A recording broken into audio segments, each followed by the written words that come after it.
All right, welcome back everybody. Thanks for following along. In this video, I'm actually going to, I wouldn't say finalize, but really figure out exactly where these seats are going to be mounted in the car. Originally, I was thinking I'd put the body on, then put the seats on.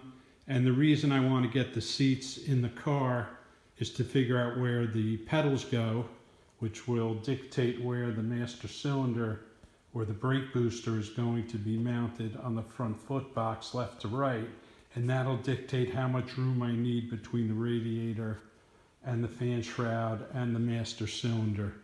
Okay, I did do a video on seat placement earlier on, or a couple videos, and I mentioned I had these custom side impact bars made for me by RCR, and I really like them. They'll give me a little extra protection on the street, and also they give me something to really help boost myself out of that deep bucket seat.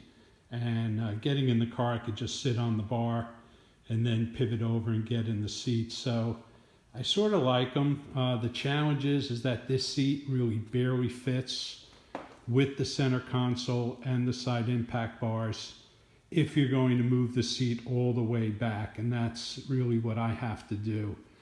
This is the wider seat by 1.5 inches, so when you add all these items up, there's really no room to just get the seat in with the stock bracketry, but that does not deter us. So we're going to do a couple things. You can see this seat, and I actually was sitting in the car tonight, and I will have to tell you, sitting in this cockpit and looking over the wheels, I mean, my heart started racing. I mean, I felt like I was in a Group C or an IMSA GTP car. I mean, it's quite a view when you're sitting low in this car. But the seat itself, and it's actually very comfortable, and where the steering wheel is comfortable, but the right side of the seat is pressed up against the center console, so I need to have a little room between that. And also I need to figure out a way to mount the seat. I built these wood mounts just temporarily, but I want to sort of rethink my process. So what I'm going to do is segue over to the next video, and you'll see the modifications I'm going to make to the seat. And then ultimately, we will make a new base for the seat. I'm not sure if I'll do it in this video or not. Thanks for following along. Stay tuned. All right, well, this is the initial modification we're going to make on the seat. And I've placed some masking tape along the apron all around the seat.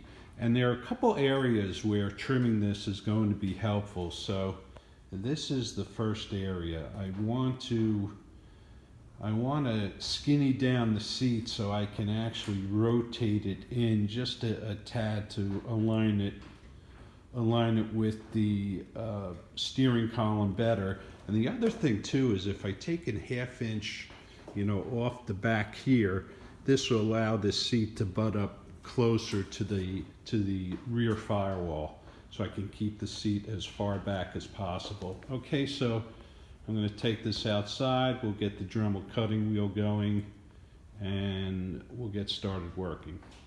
All right, well, here's a work in process. The lighting's not the best, I'm down here in the basement, but you can see the apron is about 1/2 inch now instead of a full inch versus the original side. I mean, it's going to look fine, just going to get used to the thinner apron, and I'll smooth this out. But it's a little slow going. This is very thick and hard fiberglass, but I'll power through and get this cut out, and then we'll get it back in the car to check the fit out. All right, here's some more work in process. So, you can see the smaller apron on the left side, the larger apron on the right. Once we get to the top of the chair, I would actually argue that the smaller apron looks better. Also, I switched to a jigsaw, which is cutting through this much better. This area, I use the Dremel, and it's a little rough, so I got to smooth that down. But you know what? The top of the chair definitely looks better. And then I've got the back So this is going to let me move this seat a half-inch back. It's going to let me move it, you know, a quarter to a half-inch to the right, but it'll let me sort of pivot the seat a little bit, and I think it's going to wind up fitting quite well. All right, well, we have the driver's seat back in the car, and you can see the comparison. I mean, we have the wide seat on the right, which is the driver's seat, and then we have the standard seat on the left, which is 1.5 inches narrower. But because we cut the apron down, they almost look like the same size. And you know, when you look at these seats from the side, you know, they just look better with the cut, you know, with the cut aprons. And you know, I'm not just saying that because I had to do it to fit the seat in the car with the side impact bars, but I think they look really good. You know, it's a tight cockpit, so anytime you can add a little room, it's a good thing. A couple comments here. You can see now there's a nice gap between the center console and the edge of the seat, and also that piece of plywood is the seat bottom bracket, and you can see how it's angled in towards the center of the car, and that follows the angle on the steering column. So I think I've nailed the seating position.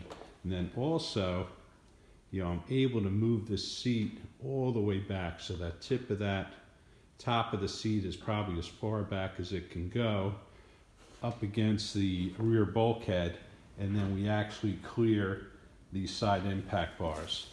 So I think we'll call it a wrap on this video. Basically, the next video, I'm going to, you know, put the steering wheel on, put the pedals in the car, and if I feel like I've nailed the driving position, then I'll figure out exactly where that brake booster needs to go, and we'll get up some courage, and I'll drill some more holes in the extended foot box and mount the brake booster. Okay, so thanks for watching, and take care.